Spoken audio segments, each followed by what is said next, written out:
I would say one of our favorite cleaning products is the spray away glass cleaner. I mean, it says right on the bottle, world's best. So it comes out in a foam, and we use a microfiber cloth, and it seems to do the trick every time to get all those little fingerprints and paw prints off the window. And I say paw prints because Tina will, like, she reaches just the top of it. And so I see her dirty little paw prints right at the top. But apparently both you and I love cleaning glass. We do. That's the thing. I don't know. All right, well, our resident green thumb, Boaz, loves spending every minute of the season in his garden. But if you're new to gardening, you might not know where to start. So what should you plant, and how do you decide? He's joining us from his house to share some of the places where he gets inspiration for his garden. Boaz, I know that you and I are in the Kormoff with our ranunculuses, but other people might be trying something else. So what kind of advice do you have?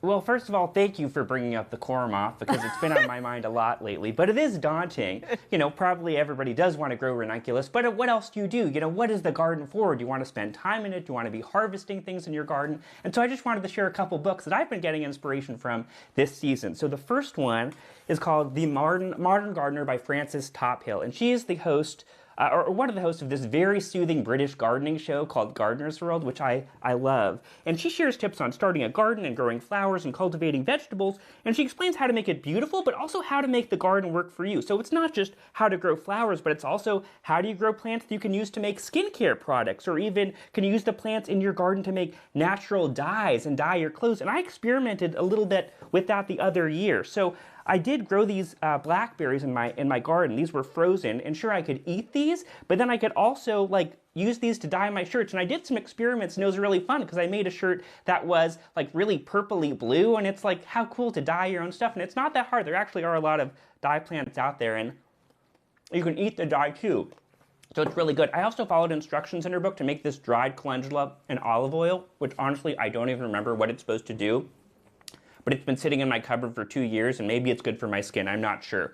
Now, another book I was really pumped about is called The Humane Gardener. This is by Nancy Lawson. In this book, it sort of reframes your garden as a habitat. And so I know my yard has become infinitely more interesting after it became populated with butterflies and hummingbirds and native bees and moths and all sorts of birds. And so this book has tips and ideas to make your yard more hospitable to our wild neighbors. So in recent years, you know, a lot of people have gotten into the idea of bug hotels.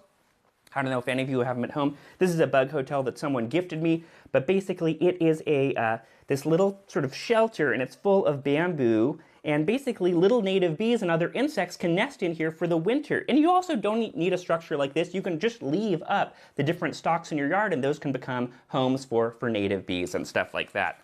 And so the last book I wanted to tell you about was Secrets from an Herbalist's Garden. This is by Jo Dunbar. I heard her on a podcast a couple weeks ago and was mesmerized, so I went and got this one from the library. And this book makes me feel like a witch because it has all these recipes for various herbal tinctures like dragon's blood chest cleanser, or hawthorn honey, or elfwort balls. And all the recipes are pretty simple. You can grow many of the ingredients in your own garden. And so because it's still chilly out, you know, it feels like everyone has a cold or a flu this year, I thought I would make a recipe from the book. This one is turmeric hot toddy. So I've got it going on the stove right now. In here I've got, you can put your milk in your choice. I did oat milk today. And inside here there's turmeric, there's ginger, there's a little black pepper.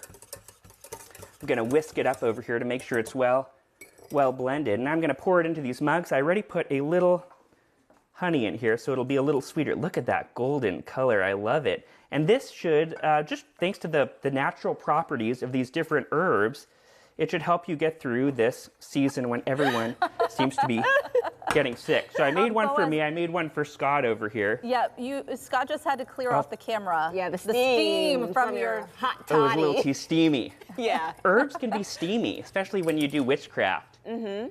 Well, that looks Take a sip great. over here. Yeah, we need your reaction. Yeah. It's healing. Well, I love this stuff. I make it all winter long thanks to Jo Dunbar. And I do, since I have you here, I do want to show off this Venus flytrap. Do you recognize this? Mikey gave this to me a couple months ago. Yes. And if you can see, it's growing new little like Audrey Two Heads. Do you see their tiny new ones growing? So it seems to be thriving over here in Squirrel Hill. Oh, it's flourishing, Boaz. And so now, do you put that by, like, does it eat any of the That's what it said it would do. like flies or a little? Yeah, I'm gonna feed it some of this turmeric hot toddy, and that keeps it healthy. I see. It's good. It's good. Really, very informative, Boaz. I love the insight and what you can really do to make your garden work Yes. for you and to bring about some new And I things. love that you're whipping up potions in your kitchen. Spectacular. Oh my gosh, yeah, we can be making potions, we can be making skincare. Like, get on the garden train, it's fun. Come on. Yes. Boaz, thank you so much.